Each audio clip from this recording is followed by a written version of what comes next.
प्रधान जी, आज आपने के बाद अनशन तोड़ दिया है क्या? नहीं, अनशन इसलिए तोड़ा है कि अब मामला न्यायालय में है। न्यायालय ने आज कार्रवाई शुरू करी है और हम लोगों का भरोसा है कि न्याय के मंदिर में बच्चों को न्याय मिलेगा। अब न्यायालय का निर्णय आने में उसका सम्मान है, तब तक अपना जो काम है वो कर रहे हैं। आगे क्या रणनीति होगी? आपने एक बड़ा सा पंडाल यहाँ लगा दिया है, आगे क्या? नहीं, पंडाल क्या है, एक आश्रम बनाने की व्यवस्था है। बिहार में अन्याय है, वो सिर्फ बीपीएससी अभ्यर्थियों का मामला नहीं है।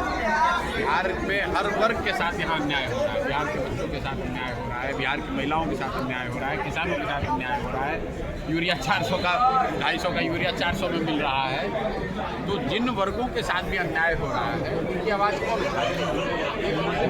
से तो होगा नहीं। बिहार में बहुत बड़ी संख्या में गांधी जी के बताए हुए रास्ते महत्ता को समझकर, उसकी ताकत को समझकर बिहार के समाज के लिए कुछ करने की जो प्रेरणा लेकर के काम प्रयास करना होगा। इसके लिए 1 लाख बच्चों को सत्याग्रह से जोड़कर सत्याग्रह की महत्ता को समझाकर उनको सत्याग्रह का सिपाही बनाकर गांव में वापस भेजेंगे, ताकि वो बिहार के लोगों को बता सके, समझा सके कि जाति धर्म से ऊपर उठकर, नाली गली मुर्गा भात 500 रुपये से ऊपर उठकर अपने और अपने बच्चों के भविष्य के लिए वोट दीजिए, न्याय और सत्य आधारित व्यवस्था बनाइए। तभी आपके और आपके बच्चों के साथ न्याय होगा, तभी बिहार का भविष्य सुधरेगा, तभी आपका भविष्य सुधरेगा। नहीं तो जीवन भर आपके और आपके बच्चों को इसी अन्याय को झेलना पड़ेगा, बच्चों को लाठी खानी पड़ेगी, उनको बेरोजगार रहना पड़ेगा। तो ये जिम्मेवारी सिर्फ प्रशांत किशोर की नहीं है और प्रशांत किशोर इसको अकेले नहीं कर सकते हैं। 1 लाख युवा तैयार हो, उस बात को समझे, गांधी के बताए हुए रास्ते को ले जाकर वो समाज में इस बात का प्रचार करें। इसी के लिए इस आश्रम को शुरू किया है। मुख्यमंत्री नीतीश कुमार के स्वास्थ्य को लेकर भी आपने कहा है कि उनका मेडिकल बुलेटिन बिल्कुल जारी होना चाहिए।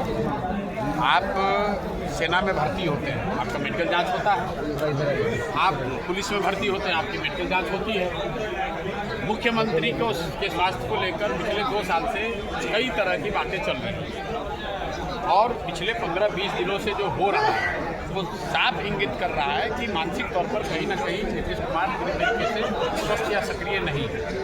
लेकिन ये तो सिर्फ डॉक्टर ही बता सकते हैं। तो मैंने ये कहा कि 13 करोड़ आबादी वाले बिहार का मुखिया मानसिक तौर पे स्वस्थ है, इस बात को डॉक्टरों के द्वारा प्रमाणित किया जाना चाहिए, जांच करके बता देना चाहिए। हम ये थोड़ी ना कह रहे हैं कि वो अस्वस्थ है, हम कह रहे हैं कि स्वस्थ हैं इस बात के लिए पर कोई मेडिकल डॉक्टर लिख के दे दे। मुझे ऐसा लगता है कि सरकार को ये करना चाहिए। नीतीश के हक में है, सरकार के हक में है, बिहार के हक में है।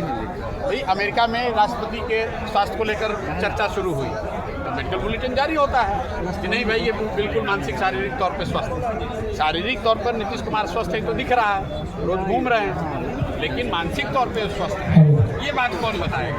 बात कर रहे हैं कि भाई मेडिकल बुलेटिन जारी होना चाहिए कि नीतीश कुमार पद पर रहने के लिए मानसिक तौर पर स्वस्थ है।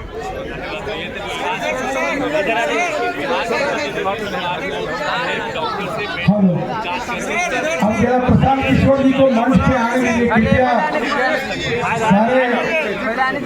हटाइए लोगों से आग्रह है उनको मंच पे आने दिया जाए।